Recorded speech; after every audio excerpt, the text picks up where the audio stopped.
Hello and welcome to this week's video. My name is Triza Akuka from Pinnacle Executive Coaching, and we are going to talk on how to be a competent leader. So just to let you know about our mission as Pinnacle Executive Coaching, our mission is to influence personal and corporate cultures, and I'm passionate about developing leaders through coaching and mentoring. So I usually work with both individuals and teams to discover inner assumptions at the core of people's behaviors, help you to identify patterns and habits that may hinder your effectiveness. I help leaders to obtain a clear perspective of what they want to change and improve on. I also help them to achieve personal performance and career development while providing a safe and a confidential space within which leaders can expand their possibilities while being held accountable for coaching. So what's competence got to do with leadership? We all admire people who display high competence. Just think about it. If you look at athletes who race in races, or successful business leaders, they normally put in a lot of work, and most of us want to be seen as competent as they are when they are on stage and they achieve greatness. For leaders, competence is important, especially because it can determine whether your followers respect and follow you or not. So we want to be competent at work, but how do we achieve it? First, we need to be able to establish that competence is something that cannot be hidden. It's something that is evidence-based. You know, our natural human tendencies is to sail through life in an easy way. We want to sleep a little bit more. We want to just take it easy, not exercise very hard. We want to just open a business and at once you just get all the money that you need, But the fact of the matter is we really need to put in a lot of work. And therefore, for you to become competent, you have to be able to accomplish specific tasks. We have to actually see what you can do in order for us to say you are competent in that area. If you're a marketer, you cannot just say because you're a marketer, you're trained, you are competent as a marketer, unless you can prove it by results. If your results will speak for themselves, so to say, then we can say that you're competent because you have the figures to prove. So incompetence is basically a state of not doing anything really to achieve at all.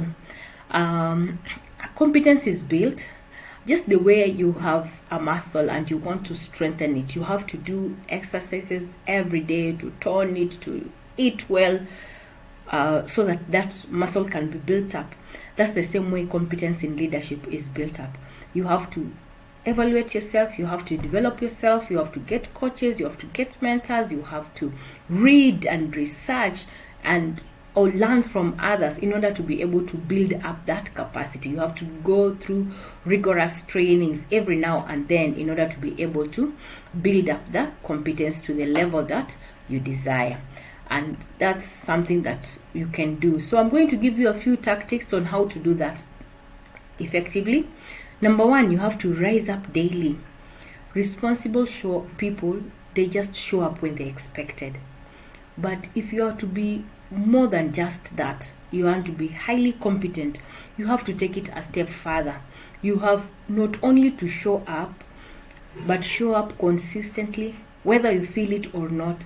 Whatever kind of circumstances you face, no matter how difficult it is, you have to always show up. You have to keep improving, like I've said. You have to keep learning, growing, and improving. You have to learn how to ask questions. Why? Why is this person successful? Why is this thing not working? And then now resolve it.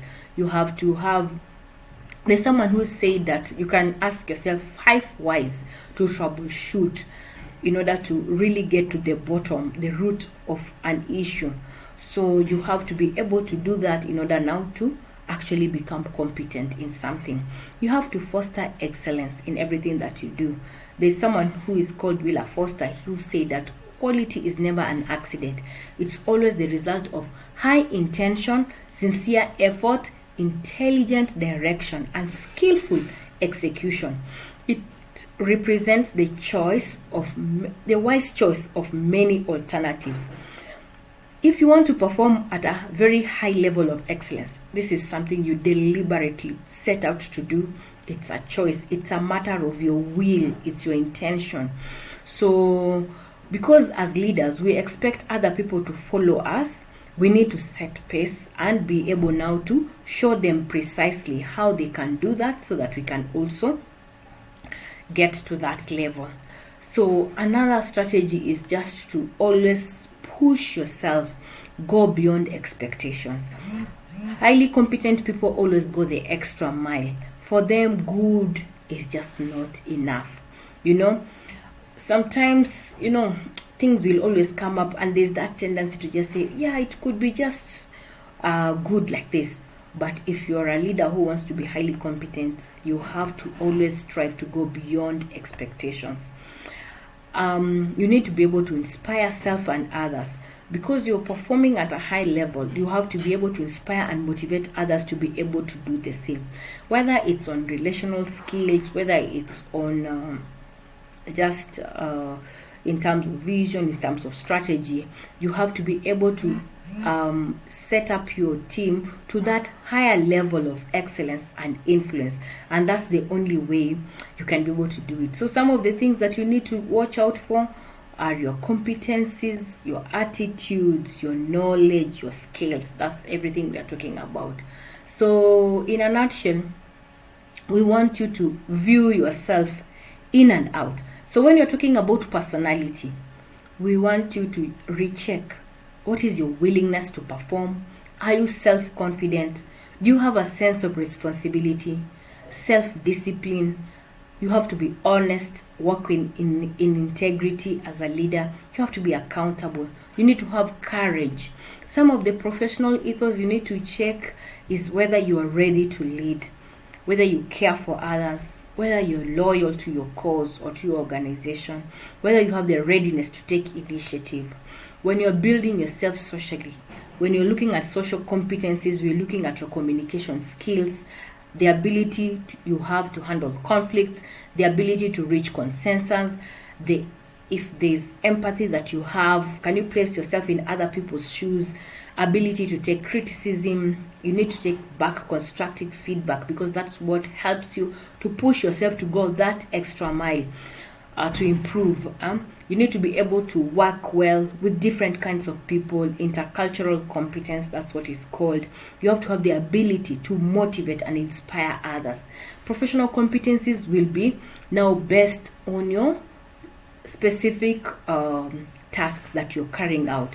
Like, for instance, if you're a designer, then you need to know things to do with graphics.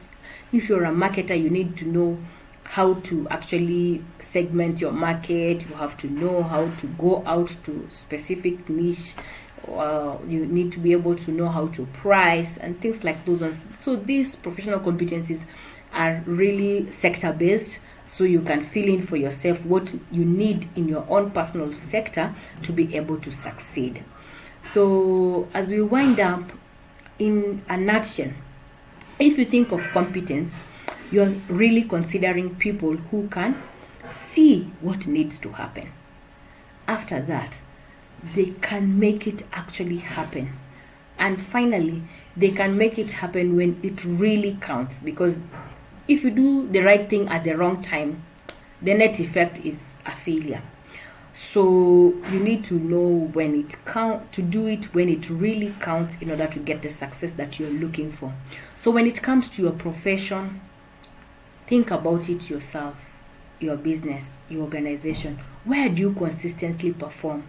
Are you someone who thinks? Are you a doer? Are you a player?